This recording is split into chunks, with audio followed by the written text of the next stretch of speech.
Les exigences concernant l'efficacité énergétique des bâtiments ont considérablement changé ces 30 dernières années.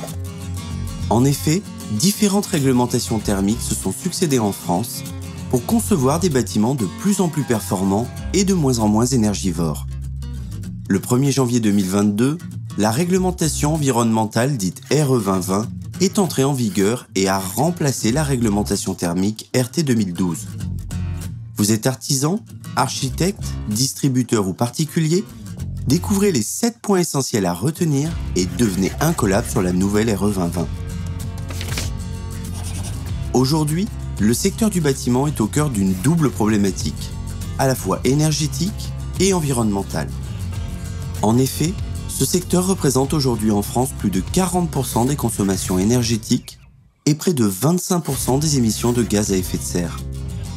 De plus, les bâtiments sont de plus en plus souvent confrontés à des épisodes caniculaires dus au réchauffement climatique, les rendant ainsi moins confortables pour les occupants. Les objectifs de la RE 2020 sont clairs. Construire des bâtiments plus performants d'un point de vue énergétique, moins émissifs en carbone et plus confortables pour les occupants, même en cas de forte chaleur. La RE 2020 ne s'applique qu'aux bâtiments neufs et qui font l'objet d'une demande de permis de construire déposée à compter du 1er janvier 2022 pour les bâtiments d'habitation, que ce soit les maisons individuelles ou les logements collectifs, le 1er juillet 2022 pour les bâtiments spécifiques du secteur tertiaire et d'enseignement primaire et secondaire, le 1er janvier 2023 pour les extensions de bâtiments et les constructions provisoires. Les exigences de performance à atteindre pour ces bâtiments seront renforcées dans les années à venir à travers 3 grands jalons 2025, 2028 et 2031. Pour s'assurer de l'atteinte des objectifs fixés par la RE 2020, 6 indicateurs de performance globale ont été mis en place avec des valeurs seuil à ne pas dépasser. Certains d'entre eux existaient déjà avec la RT 2012, ils ont été renforcés et de nouveau font leur apparition avec cette nouvelle réglementation environnementale. Pour toute nouvelle construction, le calcul des indicateurs se fait via une étude thermique et environnementale initiée en amont du permis de construire et réalisée par un bureau d'études spécialisé. La surface de référence pour le calcul des indicateurs est la surface habitable SHAB. Pour chaque indicateur, les valeurs calculées devront être inférieures à la valeur seuil pour respecter la réglementation. Découvrons en détail ces différents indicateurs de performance et ses conséquences sur les bâtiments de demain. Pour répondre à cet objectif ambitieux de limiter les besoins en énergie des bâtiments et leur consommation, la RE 2020 fixe 3 indicateurs qui traduisent la performance énergétique des bâtiments avec des seuils maximum à ne pas dépasser. Tout d'abord le BBio, pour besoins bioclimatiques. Cet indicateur, que l'on retrouvait déjà dans la RT 2012, traduit la qualité énergétique de l'enveloppe du bâtiment indépendamment des systèmes énergétiques à travers le besoin bioclimatique pour le chauffage, le refroidissement et l'éclairage artificiel. Ensuite, le CEP pour consommation d'énergie primaire. Comme pour la RT 2012, cet indicateur permet d'évaluer l'efficacité des systèmes énergétiques qui seront utilisés dans la future construction en regardant de près leur consommation en énergie primaire. Enfin, un tout nouvel indicateur apparaît avec cette nouvelle réglementation, le CEP-NR pour consommation d'énergie primaire non renouvelable. Même principe que pour le CEP, à la différence près que celui-ci ne concernera que les consommations d'énergie d'origine non renouvelable. La principale nouveauté de cette nouvelle réglementation environnementale est le calcul de l'empreinte carbone de chaque nouvelle construction.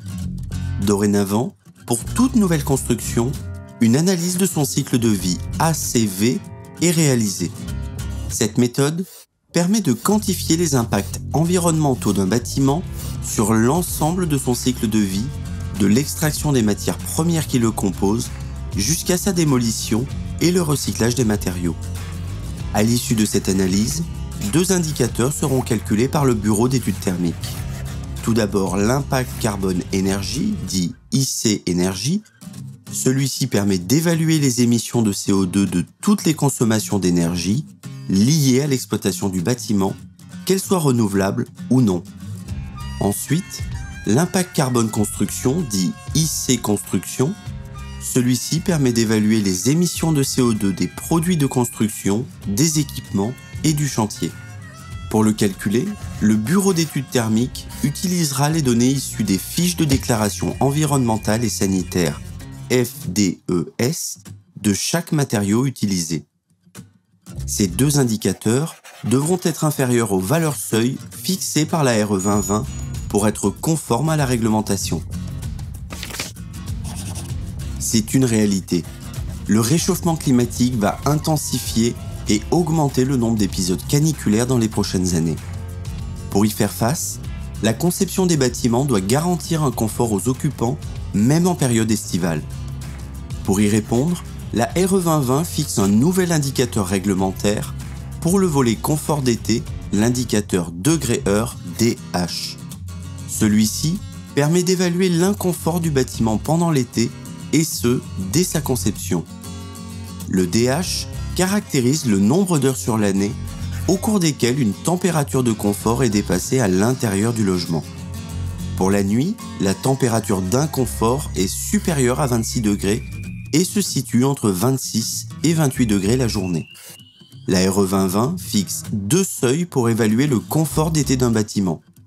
Un seuil bas à 350 DH, soit une semaine d'inconfort dans l'année, en dessous duquel le bâtiment est jugé confortable en période caniculaire, donc conforme à la RE 2020. Un seuil haut à 1250 DH, ce qui correspond à 25 jours d'inconfort dans l'année.